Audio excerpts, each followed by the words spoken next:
After long last, we get a look at the medieval town square, the latest castle set.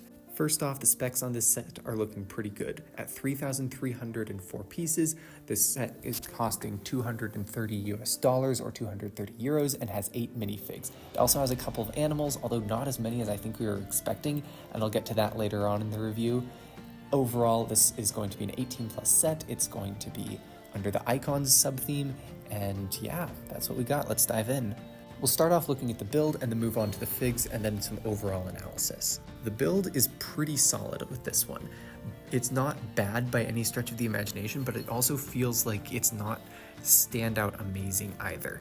To start off with, the roofs are all very similar to the Lion Knight's castle and to each other. There's not very much variety in here. There's basically 2 different roof designs, and they're super similar.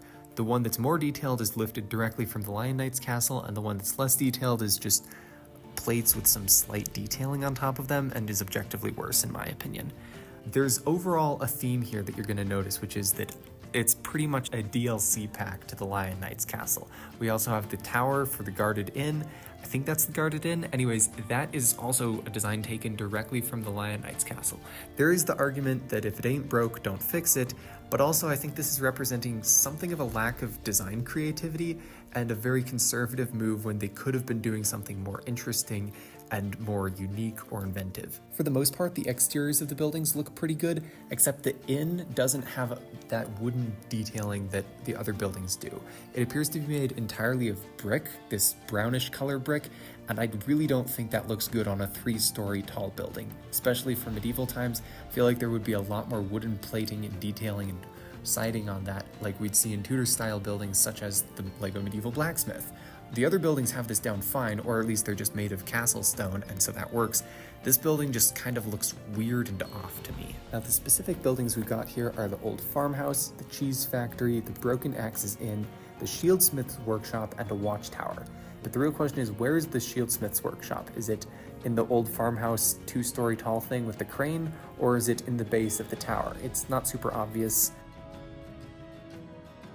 Now, we don't get any scenes of the interiors, unfortunately, but I think we can expect they're going to be really good. LEGO's been doing a great job with medieval interiors lately, and I'm very optimistic that these will definitely be up to scratch. A couple more notes on just some other stuff that's lifted from the Lion Knight's castle. The cheese stand in the middle is apparently the same exact design than in the Lion Knight's castle, which is definitely a weird cop-out. They could have designed something new and something more innovative here, and they chose to go for probably the easiest possible option. The tree in the back is nice to have, I guess, but it looks very weird. It's like long and curvy, and then all of the leaves, or at least most of the leaves, are bunched around the top and totally flat. It just gives this sense of being some exotic tree that certainly wouldn't be found in this medieval European setting. I really do not like it. And a nice Easter egg is that the gray building on the left definitely seems to be a reference to the Mill Village raid set from, I think, 2010 or 2011 with the crane. That's really cool. That's all for the build. Now let's take a look at the minifigs. There are 8 of them, and frankly, I think we were expecting a bit more. The good news is that it looks like we're getting 5 new torsos along with 3 reused torsos. The new torsos would be this one for the little boy outside the cheese shop, the one for the rogue fellow over hiding in the shadows. This tax collector character probably has a new one. And then the 2 torsos that we see standing outside the inn are also new. While we're over here, I want to comment on the hood piece that they've given that lady standing outside the inn. I think it looks really good, so that's cool to see. This woman over here who's carving the chair has the same hairpiece as one of the Vikings in the Viking village, so it's cool to see that we're getting that piece again if you missed it in the Viking village. And it looks like that boy has the same cap piece that's showing up on some of the dwarves in the new Snow White set, so that's also pretty cool to see. To me, the 2 most interesting figures are definitely the rogue back in the shadows there and the tax collector. The tax collector has some sort of new leg print and hopefully a new torso print as well. Very curious to see what that is. And then the rogue, we really can't say anything about except that it does not look like he has leg printing. There's been some speculation if this is a Wolfpack character. I'm not sure we can say with certainty, but I will say if this is how LEGO's bringing back the Wolfpack, this is a very bad way of doing so. And the reason I say that is that when LEGO brought back the Forest Men in the Lion Knight's castle, they gave them shields, they gave them full outfits, and there was multiple of them. This is just one guy, and as far as I can tell, the only thing we have to possibly indicate that this is a Wolfpack character is maybe a print on his torso. He doesn't have unique leg printing, he doesn't have any shield with some Wolfpack sigil. It's going to be extremely challenging to army build with, and it's not what LEGO ought to be giving us if they're truly bringing back the Wolfpack. While we're on the topic of factions, let's take a look at that knight standing on guard on the top of the tower. I can't really tell what torso he has, but I think it's safe to conclude that this is a Lion Knight soldier. Nothing new, no new factions, it's just a Lion Knight.